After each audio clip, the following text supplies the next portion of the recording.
Vice President Kamala Harris has declared herself and her new running mate, Minnesota Governor Tim Walz, as joyful warriors against Donald Trump. And this as they spend their first full day campaigning together across the Midwest. The duo got a glimpse of how hotly contested the region will be when they overlapped on Wisconsin tarmac with Republican vice presidential nominee J.D. Vance. The Democrats rallied in Wisconsin and Michigan, hoping to get support from the younger, diverse, labor-friendly voters, who played a great role in helping President Joe Biden win the 2020 election. Understand, in this fight, as Tim Walz likes to point out, we are joyful warriors. Joyful warriors. Because we know that while fighting for a brighter future may be hard work is good work. Hard work is good work. The Harris campaign said that it had raised $36 million in the first 24 hours after she announced Walz as her running mate. Walz did not shy away from attacking Trump. Listen in. We don't shy away from challenges, but I'll tell you what, Donald Trump, he sees the world differently than we see it.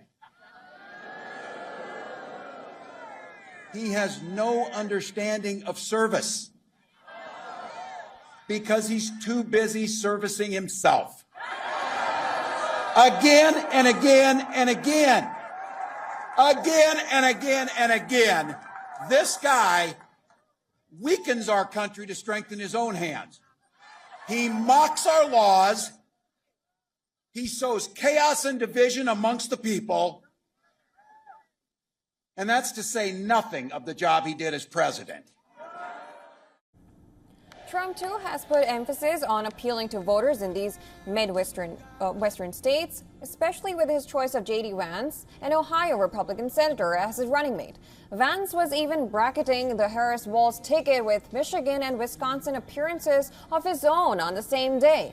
Kamala Harris and Vance almost came face-to-face when they both landed in Wisconsin.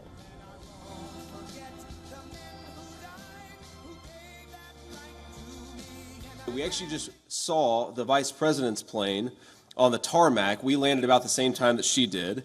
And I went over there because I thought it might be nice to check out this plane that's going to be mine in a few months if we all take care of business.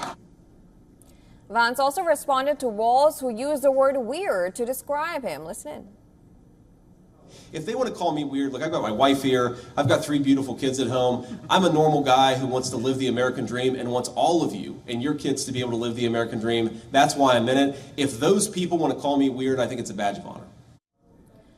Republicans seem to be trying to portray Harris and Walz as too liberal for the Midwest. Vance held Harris responsible for President Joe Biden's economic and border policies, and one referring to the government as the Harris administration. She has been the border czar for 3.5 years, and Americans have suffered because of it.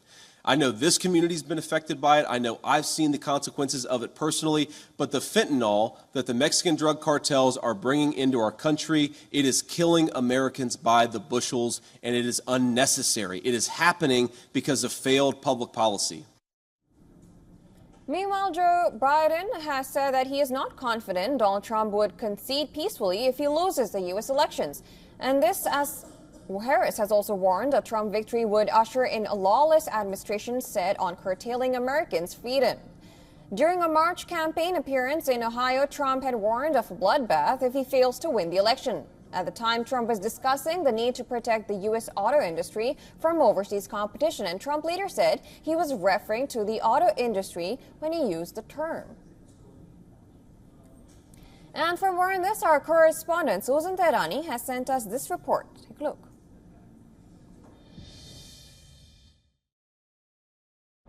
The battle for the upper Midwest begins in earnest with Vice President Kamala Harris and Governor Tim Walz, her running mate, campaigning in Wisconsin and Michigan. Senator J.D. Vance, who is Donald Trump's running mate, also appears in the same cities as them. Harris and Walz are trying to promote economic policies while criticizing Donald Trump, while J.D. Vance is attacking them at another event. The Harris campaign claims that it has raised $36 million in just 24 hours, adding to their financial lead. Both campaigns, however, canceled events in North Carolina due to the storm. Republicans target Walz's progressive record, and Trump has called Harris and Walz communists. The campaign intensifies as the candidates vie for votes in key battleground states, which will ultimately decide the election result. Susan Tehrani reporting from New York for WION World is One.